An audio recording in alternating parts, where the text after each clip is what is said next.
Hello everyone, अस्सलाम वालेकुम। कैसे हैं आप सब? सबसे पहले मेरे चैनल को सब्सक्राइब कर लें अगर आपने अभी तक नहीं किया, और साथ में जो बेल का बटन है उसको भी प्रेस कर लें ताकि मेरी आने वाली हर न्यू वीडियो का नोटिफिकेशन आपको मिल जाए। तो मैंने आपके साथ UK spouse visa A2 test और उसकी सारी डिटेल, उसकी तैयारी, उसकी बुकिंग, सब कुछ अपनी वीडियोस में आपके साथ शेयर किया है और आपको वो वीडियोस बहुत पसंद आई थी। तो बहुत ज़्यादा शुक्रिया मेरी वीडियोस को पसंद करने के लिए। और आज आपकी रिक्वेस्ट थी कि हमारे साथ A1 टेस्ट भी शेयर करें। तो आज की वीडियो में मैं आपके साथ A1 स्पाउस वीज़ा जो है उसकी सारी डिटेल और सारी तैयारी और तरीकाकार और कुछ ज़रूरी बातें जो हैं वो मैं आपको इस वीडियो में बताऊंगी, इसलिए आपने वीडियो को स्किप नहीं करना, एंड तक देखना है। और तो चलें बिना टाइम वेस्ट किए जल्दी से अपनी वीडियो स्टार्ट करते हैं। तो इस टेस्ट का नाम है UK spouse visa IELTS life skills A1 speaking and listening test. ठीक है, सबसे पहले तो ये टेस्ट जब भी आपने देना है, आपने बिल्कुल भी परेशान नहीं होना, क्योंकि आज की वीडियो में मैं आपको पूरा तरीकाकार हर चीज़ A to Z सारी डिटेल बताऊंगी। तो इसलिए सबसे पहले है हम ये टेस्ट देते क्यों हैं। जब भी आप यूके में अगर आपकी शादी हुई है तो आप अपने पार्टनर के लिए वीज़ा अप्लाई करते हैं, चाहे वो मेल है या फीमेल है। आप अपने पार्टनर के लिए वीज़ा अप्लाई करते हैं यूके से, तो आपके जो पार्टनर है किसी और कंट्री में रहता है, चाहे वो पाकिस्तान है या इंडिया है या बांग्लादेश है, किसी भी कंट्री में है, तो उस पर्सन को जो है अपनी कंट्री में A1 UK spouse visa test देना होता है। स्पाउस वीज़ा के लिए A1 टेस्ट जो है फर्स्ट स्टेप है और ये बहुत ज़्यादा ज़रूरी होता है। होम ऑफिस की डिमांड होती है कि ये टेस्ट लाजिम देना है और इस टेस्ट को पास करना बहुत ज़्यादा ज़रूरी होता है। आप पास करेंगे तो आपका वीज़ा जो है अप्रूव होगा होम ऑफिस से। तो इसलिए अगर आप अपने हस्बैंड के पास जाना चाहते हैं या आपका हस्बैंड यूके आना चाहता है अपनी वाइफ के पास, तो उसके लिए स्पाउस वीज़ा में जो सबसे ज़रूरी टेस्ट है वो है A1, और सबसे पहला टेस्ट A1 होता है। ये पास करना बहुत ज़रूरी होता है। तो अब मैं सारी डिटेल बताऊंगी, आप चाहें तो आप इसको कॉपी पेंसिल पे राइट डाउन भी कर सकते हैं डिटेल को, ताकि आप किसी भी चीज़ को, किसी भी पॉइंट को स्किप ना कर दें। तो साथ ही साथ मैं आपके साथ अपना एक्सपीरियंस भी शेयर करूंगी। मैंने भी IELTS life skill A1 speaking and listening test दिया था। तो मैंने जब टेस्ट दिया था तो मैं बहुत ज़्यादा कंफ्यूज थी, मुझे कुछ नहीं पता था कि तैयारी कैसे करनी है, कहाँ से सब कैसे करना है। मुझे बहुत ज़्यादा कन्फ्यूजन थी, मैं अपसेट थी काफ़ी। मैंने नेट पे भी देखा था बट मुझे इतनी हेल्प नहीं हुई थी नेट पे भी। तो इसलिए मैंने सोचा कि मैं इस पे एक वीडियो जो है ज़रूर बनाऊँ ताकि आप सबकी भी हेल्प हो जाए। ये है, सबसे पहले मैं आपके साथ अपना टेस्ट शेयर करती हूँ। ये है मेरा test, IELTS life skill A1 speaking and listening test. ठीक है, ये मैंने टेस्ट दिया था और इसका जो रिज़ल्ट है वो सिर्फ आता है पास या फेल में आता है। ठीक है, ये A1 है तो मेरा टेस्ट पास था। आपको, आप जब टेस्ट देते हैं 1 वीक के बाद आपको ये घर पे जो है आपका रिज़ल्ट कार्ड घर पे आता है। आप जो एड्रेस उन्हें देंगे, अपना ईमेल एड्रेस, अपना घर का एड्रेस, उसी एड्रेस पे आपका ये रिज़ल्ट कार्ड आ जाएगा और इस पे सिर्फ पास या फेल लिखा होता है। अब टेस्ट की वैलिडिटी की बात कर लेते हैं। जब आप ये टेस्ट देते हैं ना, A1 टेस्ट, तो ये सिर्फ 2 ईयर तक जो है वैलिड रहता है। 2 ईयर के अंदर अगर आपका वीज़ा लग जाता है तो आप ये टेस्ट आपका बिल्कुल काम में आ जाएगा, यूज़ हो जाएगा। ठीक है, लेकिन अगर 2 ईयर के अंदर आपका वीज़ा नहीं आया, स्पाउस वीज़ा, तो फिर ये जो टेस्ट है ये वैलिड नहीं रहेगा। आपको आफ्टर 2 ईयर ये टेस्ट अगेन देना पड़ेगा। तो इसकी जो इम्पोर्टेंट बात है कि इस टेस्ट के कितने मॉड्यूल्स हैं। इस टेस्ट के सिर्फ 2 मॉड्यूल्स हैं। 2 मॉड्यूल्स यानी कि लिसनिंग और स्पीकिंग। लिसनिंग जो है वो है 25% और स्पीकिंग जो है 75%। यानी कि इस टेस्ट में आपको 75% जो है बोलना पड़ता है और सिर्फ सुनना जो है वो है 25%। टेस्ट को पास करने के लिए ना आपकी कोई वो स्टडी की, एजुकेशन की रिक्वायरमेंट नहीं है कि आपने चाहे मैट्रिक किया है या आपने इंटर किया है या आपने BSc FSc, तो फिर तो बहुत ही अच्छी बात है। अगर आपने MA किया है तो इसमें एजुकेशन रिक्वायर नहीं है, आपने चाहे मैट्रिक किया है या नहीं किया तब भी आप ये टेस्ट दे सकते हैं और पास कर सकते हैं। और इस टेस्ट की जो टाइमिंग है वो है 18 से 20 मिनट। अब इस टेस्ट का जो मेथड है और ज़रूरी बातें हैं कि कैसे टेस्ट आएगा आपका, वो सब डिटेल से शेयर करूँगी। आपने जो है ध्यान से वीडियो को देखना है और सुनना है। तो जब आप जो है इस टेस्ट को बुक करते हैं, ऑनलाइन बुकिंग होती है इसकी, ठीक है।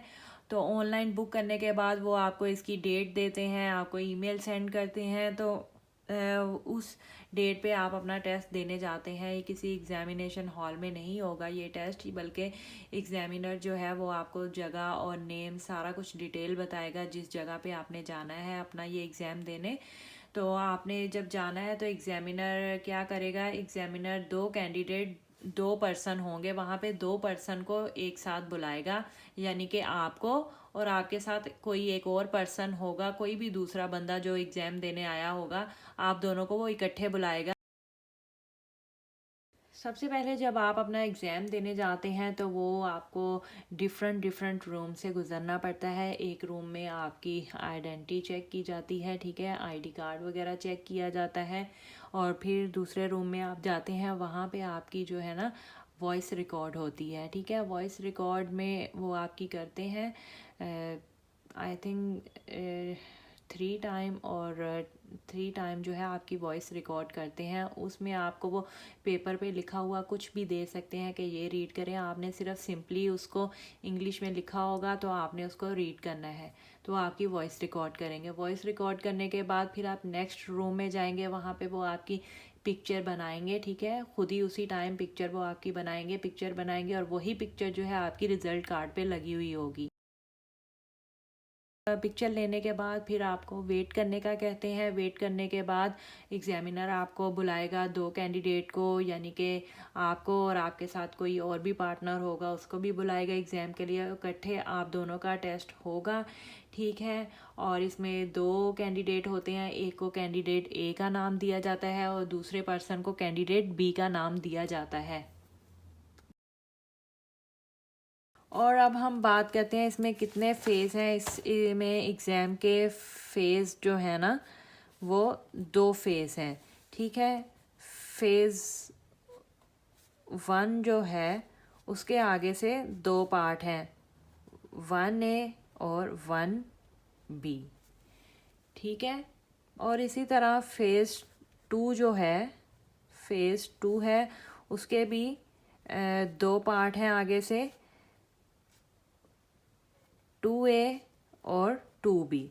मतलब टोटल इस टेस्ट की जो है ना A1 टेस्ट की वो है 4 स्टेजें हैं। 4 स्टेजेस को आपने पास करना है। सबसे पहले हम फ़ेज़ 1 का जो है इसका 1A से स्टार्ट करेंगे, ठीक। 1A है, इसमें सिर्फ आपका वो इंट्रोडक्शन लेंगे, यानी कि कैंडिडेट ए से और कैंडिडेट बी दोनों से जो है सिर्फ इंट्रोडक्शन लिया जाता है, ठीक है। इजी क्वेश्चन पूछेंगे इंट्रोडक्शन में कि आप क्या करते हैं, आपकी क्वालिफ़िकेशन क्या है, वेयर डू यू लिव, और तो इस तरह के जो इजी सवाल होते हैं इंट्रोडक्शन में, वो 1A में आपसे, कैंडिडेट ए से और कैंडिडेट बी से, दोनों से सेम ये इंट्रोडक्शन होगा। 1B में वो आपको एक कॉपी पेंसिल देंगे, ठीक है, पेपर देंगे, और उसमें साथ ही एग्जामिनर जो है आप दोनों जो स्टूडेंट्स होंगे उन दोनों को डिफरेंट टॉपिक दे देगा। आपको दे सकता है शॉपिंग, और जो आपके साथ दूसरा स्टूडेंट होगा उसको दे सकता है इंटरनेट, ठीक है। इस तरह दोनों के जो है डिफरेंट टॉपिक होंगे। डिफरेंट टॉपिक पे आपको कॉपी पेंसिल भी देगा और आपको कहेगा इन पे कोई भी 4 से 5 जो सवाल हैं वो आप रेडी कर लें। आपने अपने अपने जो सवाल है ना रेडी कर लेने और कॉपी पे उधर पेपर पे लिख लेने। आपका टॉपिक था शॉपिंग और दूसरे पर्सन का था इंटरनेट, ठीक है। दोनों ने अपने अपने सवाल लिख लिए। अब एग्जामिनर क्या करेगा कि आप दोनों के जो सवाल हैं वो एक दूसरे से पूछेगा। आपके सवाल कैंडिडेट बी से पूछेगा और कैंडिडेट बी के सवाल जो हैं वो कैंडिडेट ए से पूछेगा। इस तरह करके जो सवाल हैं वो आप दोनों से पूछेगा, आपको उसके आंसर देने हैं। दो स्टेजेस में जो 1A और 1B में है, कोई 8 से जो 9 से 10 मिनट जो हैं वो इस स्टेज पे लगते हैं, ठीक है। फेज़ 1 ख़त्म हो जाएगा, अब फेज़ 2 स्टार्ट होगा। फेज़ 2 स्टार्ट होगा, उसका सबसे पहले आपसे वो फेज़ 2A स्टार्ट करेगा, ठीक है। 2A में क्या होगा कि 2A में एग्जामिनर जो है इंग्लिश में एक रिकॉर्डिंग होगी, इंग्लिश में एक रिकॉर्डिंग उसको ऑन करेगा कुछ सेकंड के लिए, 2 से 3 सेकंड के लिए छोटी सी रिकॉर्डिंग होगी। आपने वो रिकॉर्डिंग जो है वो अच्छे से सुननी है, क्योंकि एग्जामिनर उसी रिकॉर्डिंग में से आपसे सवाल पूछेगा। तो आपने रिकॉर्डिंग बहुत ध्यान से सुननी है। इंग्लिश में रिकॉर्डिंग होगी, ब्रिटिश इंग्लिश होती है जो, ठीक है, उसी में से एग्जामिनर क्वेश्चन पूछ सकता है। तो आपने वो रिकॉर्डिंग बहुत ध्यान से सुननी है और आपको उसमें से आंसर देने हैं, ठीक है। तो एग्जामिनर उसी रिकॉर्डिंग में से 2-3 सवाल आपसे करेगा और उसी रिकॉर्डिंग में से डिफरेंट 2-3 सवाल जो है वो कैंडिडेट बी से भी करेगा। फिर से जो है रिकॉर्डिंग दो रिकॉर्डिंग आपको सुनाई जाएगी, ठीक है। फिर सेकंड रिकॉर्डिंग जब वो ऑन करते हैं वो भी कुछ सेकंड के लिए ऑन की जाती है और आप उसको अच्छे से सुनते हैं। और सुनने के बाद एग्जामिनर अगेन आपसे सवाल करेगा 2-3, और 2-3 ही दूसरे कैंडिडेट से भी सवाल करेगा। तो अब देखें फेज़ 2 का जो है 2A भी फिनिश हो गया, कंप्लीट हो गया। अब इसका लास्ट जो है 2B।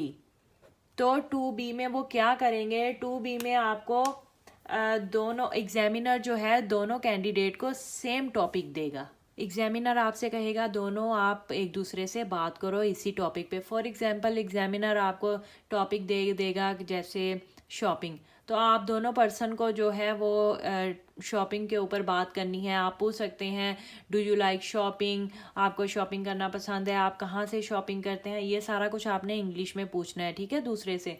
तो ये था लास्ट इस फेज़ 2 का लास्ट 2B स्टेज, ठीक है। सेम टॉपिक देते हैं, आपको एक दूसरे से बात करनी है। बेसिकली एग्जामिनर इसमें आपको जज करेगा और आपको देखेगा कि आप इंग्लिश में एक दूसरे से बात कर सकते हैं, बेसिक चीज़ें आप एक दूसरे से जो है वो डिस्कस कर सकते हैं।